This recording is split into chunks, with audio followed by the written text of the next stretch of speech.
Hi, I'm Jade Knight and I'm the Birthable owner. I'm also a pre and postnatal fitness coach, a mum, and I'm also a practicing midwife. During pregnancy, it's really common for your abdominal muscles to take a little separation right by your umbilicus. This is quite normal. However, the depth and the distance of this can vary mum to mum. So the best way to find out how much that depth has increased or decreased in pregnancy would be to see a woman's health physio or a midwife, and we can assess that gap.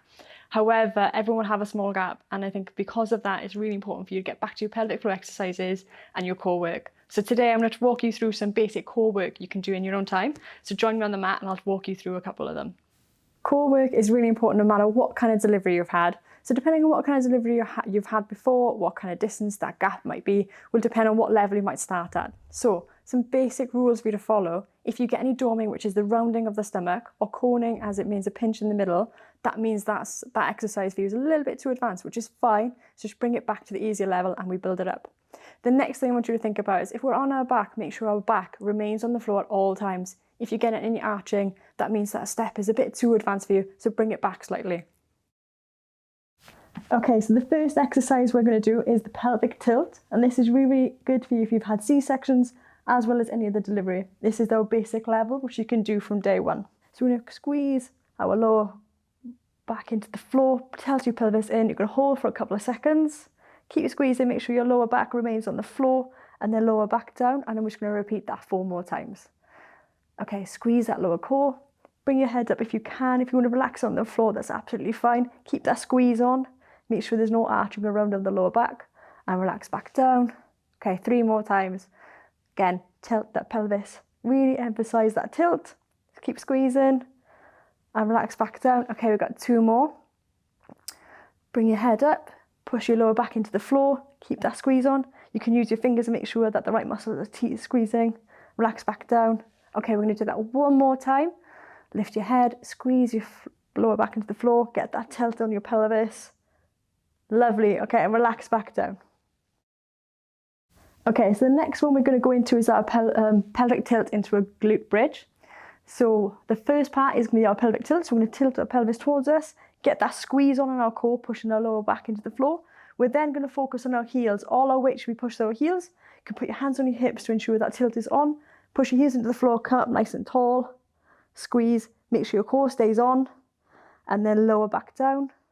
Keep that tilt on if you can, and we're going to do that 4 more times. Come nice and tall, hold for a few seconds. The weight should be going through your heels. Squeeze the core, come back down. After you've done after 2 reps, make sure you re-engage that pelvic tilt. So pelvic tilt in, squeeze the core, push to the heels, hold for a couple of seconds, and lower nice and slowly. Make sure all these movements are lovely and controlled. Again, pelvic tilt, squeeze the core, push to the heels. Lovely, come back down. Last one. Pelvic tilt, check your core is engaged, push to the heels, and then come back down nice and slowly. Lovely, really well done. Okay, so next exercise, remain on your back. We're going to go into a dead bug. This is my favourite exercise for postnatal. So what you're going to do, again, pelvic tilt, as you can see, is the basis for everything. Pelvic tilt on.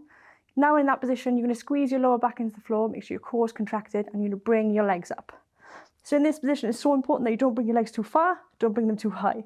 Too high, you don't use any core muscles. Too low, might put too much strain on your lower back. In this position, to start with, what you want to focus on is just squeezing that core into the lower back into the floor, and make sure you got that lovely engagement. If you can do that relatively easy and you can do it for 20 seconds, you're now going to advance it by using your arms. So what you're going to do is take one hand to the side, one arm back up, and arm to the other side. Again, if that's too easy, next advancement would be one arm above. Again, when you do this, make sure your lower back stays into the floor. Next arm, and you can do that for 20 seconds. For those of you who have done this for a while and you find that too easy, the next level would be to move your leg. So you can just make a little tap, next little tap. Again, if your lower back arches at all, this is too advanced for you. Next one will be taking your legs nice and long. And the final step would be to move arms and legs. I'm not as a coordinator, so good luck for you. And we're going to go opposite leg, opposite hand. Okay, so I'm going to take it nice and wide. Again, make sure your lower back stays in the floor. This can be quite advanced for a lot of people. Make sure you do it nice and slow and controlled. Even I'm working a bit here. And then come back up. The only way to advance this that little bit more now is to add weight, but usually that takes several months of practice before we can get up to that level. Okay, so the next one is bird dog. So you're going to come up on all fours.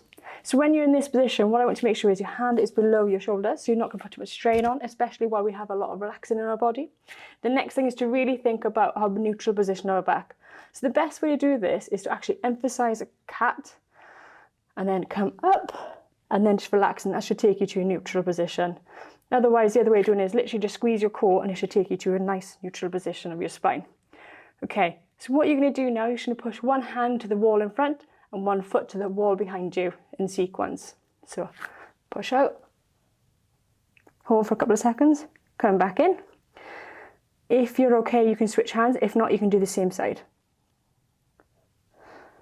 I'm going to switch sides now. Make sure your hips do not rock and this stays nice and controlled. Lovely. I'm going to switch again. Again, if you need to reset your neutral spine, you can. And again, get it nice and straight and curved. Nice and straight, not curved.